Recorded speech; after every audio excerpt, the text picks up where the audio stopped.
Coming up on KUJH News, Lawrence City Commissioners tackle the deteriorating condition of the city's sidewalks. Find out who is really responsible to fix the uneasy pathways. Douglas County inmate numbers continue to rise.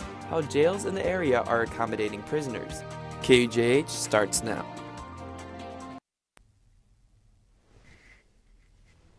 From the University of Kansas, you're watching KUJH News. Good afternoon, everyone, and welcome to KUJH News. I'm Grant Stevens. And I'm Dan Garrett. Some city commission candidates say that maintaining Lawrence's sidewalks should become a city responsibility, but one candidate thinks differently. Time has taken its toll on these pathways on Tennessee Street, leaving uneven bricks and large gaps. Cracks like these can be hazardous for people on walks. City Commission candidate Jennifer Anandas's website says it should be a city goal to repair sidewalks and make Lawrence a walkable community. Fellow candidates Basim Shahim, Lisa Larson, and Matthew Herbert agree, saying the city should gradually work on fixing the sidewalks, with Dustin Stumblingbear suggesting fixing one neighborhood at a time. Mike Anderson says differently, that sidewalks should continue to be a homeowner's responsibility. In Lawrence, homeowners are responsible for sidewalk upkeep and the city is responsible for curbs and streets. Anderson says he understands some sidewalks need more attention than others and that repairs can be costly. He proposes the city have a fund to help property owners who have low incomes, have disabilities, or whose property is on an arterial, hospital, or school route. Election day is next Tuesday, but on Monday we'll discuss another election issue that challenges everyone: parking in downtown Lawrence. Thanks, Dan. Shane, when I was walking to class today, it was a little gloomy, kind of cold, and did I feel a drizzle? You more than certainly did. I think we had just enough cloud cover and moisture and lift to create some light areas of drizzle out there. So if you take a look at our visible satellite, you can still see that we have some lovely clouds moving in the eastern third of Kansas.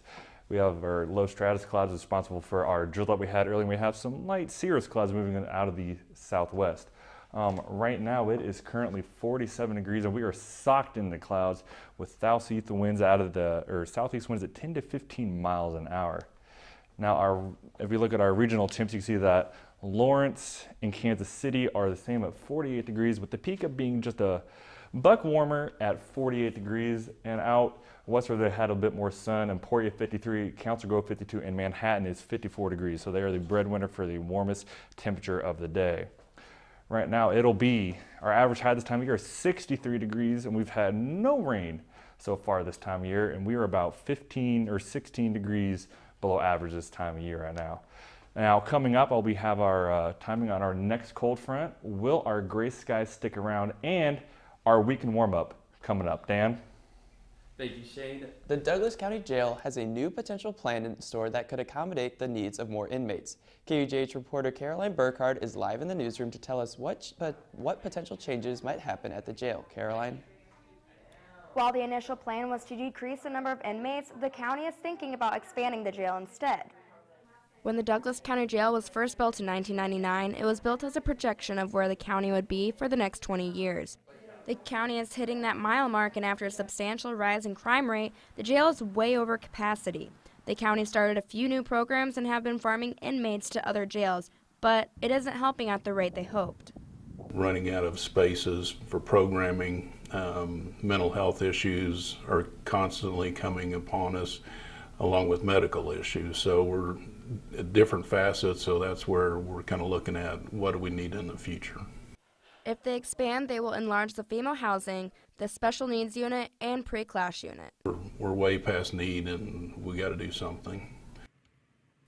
Douglas County Administrator Craig Weinog says if the expansion decision is passed, it could cost up to $45 million. With this decision, he wants the county to know that it would make a difference in order to help the over-incarceration.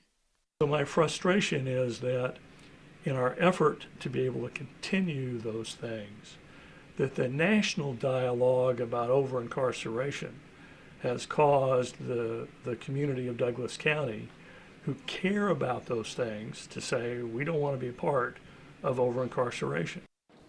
The money would come from either sales tax or property tax. The decision will be based on a vote by Douglas County voters. There are 2 potential plans in which the new capacity could range from 317 to 336 beds. Live in the newsroom, I'm Caroline Burkhardt.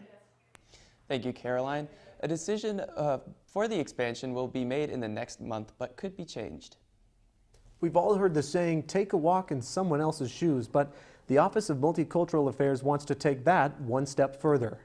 While walking through what they call the oppression tunnel, people get to see firsthand what marginalized groups experience every day. Things like being detained by immigration authorities or racial profiling. The Office of Multicultural Affairs hopes people will take their experiences in the tunnel and rethink their own behaviors to create a better society. Different forms of oppression that we cover, and so it's important for folks to be able to be educated about it, as well as with an immersive multimedia experience. And so it's also a way for folks to recognize there may be some problematic things that they do, and being able to think about beginning to have some of those conversations with friends, families, and relatives. The tunnel is located in the Sabatini Resource Center and will be open from 9 to 5 p.m. until Friday. And I think that's something we can all hope for, understanding each other's plights. Yeah, that seems like a good experience. More to come on KUJH News. Watkins Museum of History transforms into a spooky setting for trick-or-treaters. And find out if this group of tuxedo birds broke a world record. Stay with us.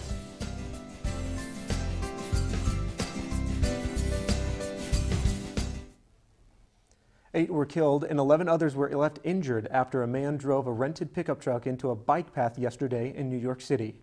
Police shot the suspect, who they say is Saifullah Saipov. Witnesses report Saipov shouted Allah Akbar. There was also a note in his truck claiming that the attack was done in the name of ISIS. Law enforcement officials say he was on the radar of federal authorities and had been planning the attack for weeks. Mayor Bill de Blasio says that the New York Marathon this weekend will go on as planned, as there are no current threats to the city. We do not see any additional credible and specific threats against New York City. We will constantly keep people posted. The investigation is still ongoing.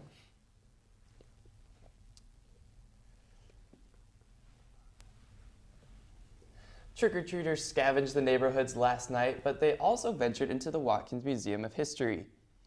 The museum displayed Halloween spirit with its 4th annual Halloween at the Watkins. Activities included candy giveaways, a ghost scavenger hunt around the 2nd floor galley, and costume contests. Collections manager Brittany Keegan says the free event brought in upwards of 1,500 visitors. She says it was a great way for the museum to be involved in the community. The main goal of the event is just to kind of get to know some of the families that are coming downtown. We want to make sure people know that we're in the community, we're a part, and that we're a place that people can go. The next big event at Watkins is the Trails and Traditions Holiday Festival on December 2nd from 9 to 2. The event is free and takes place during the Christmas parade on Mass Street. Well, guys, it seems like that was a kind of a good event to kind of warm up after being outside trick-or-treating last night. Yeah, I know. There's snow on Halloween. That's the first time in a long time. Shane, can you tell us a little bit more about that? Yeah, it's the first time that has happened in years. Well, what happened was that it's essentially the same setup as today, except the air was a lot colder. And it was actually snowing at a pretty good clip up top above us in the atmosphere, but it had to work through a lot of dry air to get those snowflakes down here. So that's why it took forever. And then we only had a few flakes and some light snow. But nothing accumulated because the grass and the asphalt was way too warm. But I am not expecting any more snow for the rest of this forecast period. Tonight it was going to drop down to 47 degrees and be mostly cloudy with some patchy fog in the lower valleys. We're going to have light winds at southeast at 5 to 10 miles an hour. Now we look at our national weather, we can see the two main players for our weather tomorrow. The first one is this low pressure system down here in southeast Colorado that will skirt across the southern part of the state, drawing up some warmer, moisture air for us before the low pressure up in the Dakotas starts to come down with an adjacent cold front, and that will affect our temperatures tomorrow. It'll be 62 degrees for the high tomorrow, so we'll have some early drizzle in the morning, and it'll be mostly cloudy skies. We're going to have the wind start out of the south, and they will switch to the north. As you can see, we also have lots of cloud cover tomorrow. Mainly, clouds just move more west and thicken up. At tomorrow at 1 o'clock, you can see we have a cold front coming here. It's going to be 70 degrees below the cold front and up in the 50s and above the cold front. Now you won't really notice that the cold front came through minus the switch because it's the same as last week. It's just the wind shift and all the cold air is well behind it, but it also will not be getting as cold.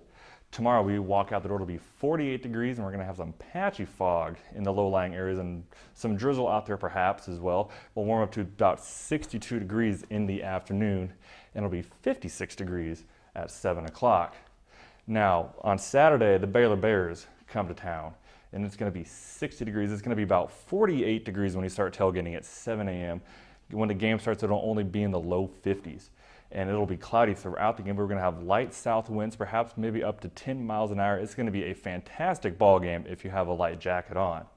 Now, as we look at our 5-day forecast, Thursday is the only day with a chance of precipitation at all. It'll be a drizzle. After that, Friday looks to be mostly to partly cloudy, but only 53 degrees.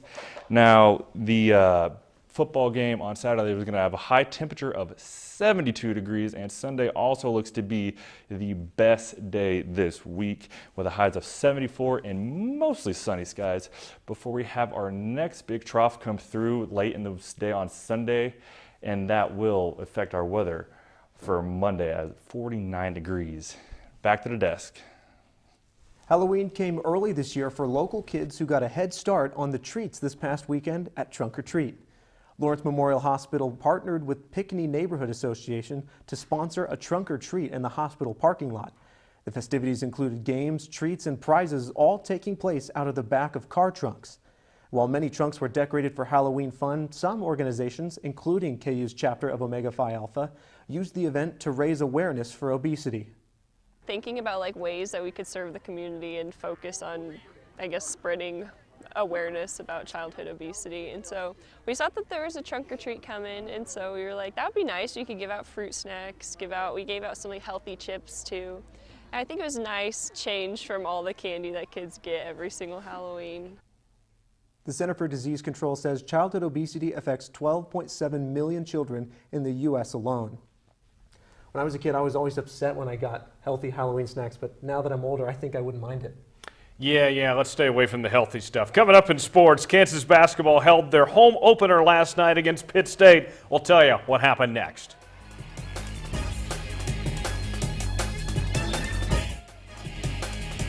Welcome to sports. Kansas men's basketball has never played on Halloween, but that changed last night when they hosted Pitt State in the exhibition home opener.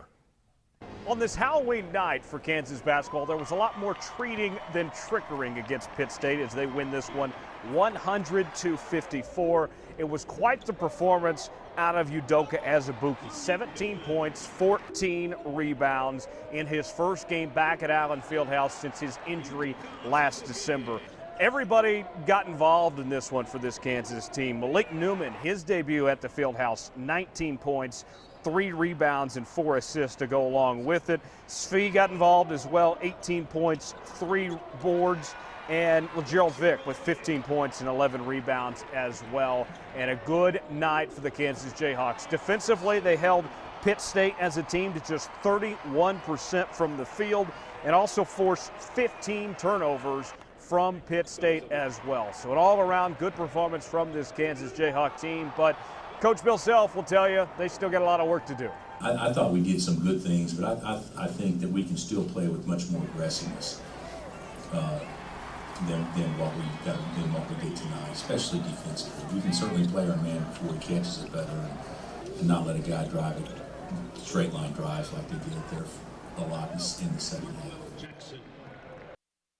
Next week, the Jayhawks host one more exhibition before the regular season begins. This time, they'll take on Fort Hays State from the Fieldhouse at 7 o'clock on Tuesday. This Saturday, KU football hosts Baylor in the Big 12 Toilet Bowl. The loser of the game will likely finish last in the league, and head coach David Beatty is not downplaying the importance of this game. This is a big game for both of us. Somebody's going to come out of here with their first Big 12 win and kind of move yourself into position to be able to attack the rest of the season. It is a huge game for us.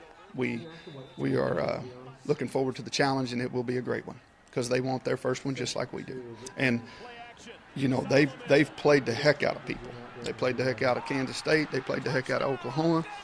They played the heck out of West Virginia. It's a good football team, man. They got some players, so they score points and they can hold you down. You know, we've got a big challenge ahead of us. I mean, it's not what it looks like on paper. It rarely is. The World Series is headed to a Game 7 tonight after the Dodgers tied up the series last night with a 3-2 win over the Astros. Yu Darvish takes the bump for L.A., while Lance McCullers Jr. will get the start for Houston. First pitch from Chavez Ravine is set for 7:20. Guys, women's tennis is at the Oracle ITA National Fall Championships right now through Sunday. Women's soccer tonight versus TCU at 8 p.m. That is your sports on this Wednesday. Thanks, Tyler. Well, in the spirit of Halloween yesterday, check out this flock of costume-wearing people in Ohio. Nearly 1,000 at Youngstown State University broke a very weird costume world record, and just in time for Halloween. 972 penguin people waddled to campus. That gathering topped the previous record of 624 set in London 2 years ago. The Antarctic bird wannabes are now playing the waiting game to get confirmation from Guinness that they are now the emperors of the new record. That seems pretty cool. I've always wanted to participate in one of those huge record-breaking events. I have too. I've always thought that like a world record for like largest food thing cooked, I feel like that would be super fun to take part of, and you'd get to eat a piece of it afterwards too. Yeah, I would want more than a piece, though. You know, I would love to make the largest pie or pizza or something like that, get involved, and if it's food, I am there. You can almost guarantee that. Yeah, I did get to participate in the record-breaking at Allen Fieldhouse last year, where we became the loudest stadium again, and that was a once-in-a-lifetime experience. It was lit. It was very insane. Dang, I've never been able to be part of something like that. I'm so jealous. You guys are. History awaits you. Maybe it does. Maybe we're really looking forward to that one moment where I can eat a world record. You'll have your one shining moment. So. Awesome. Well, that's all the time we have for today. Thanks for joining us. Tune in to the next. That's Friday at 3. Have a great rest of your evening.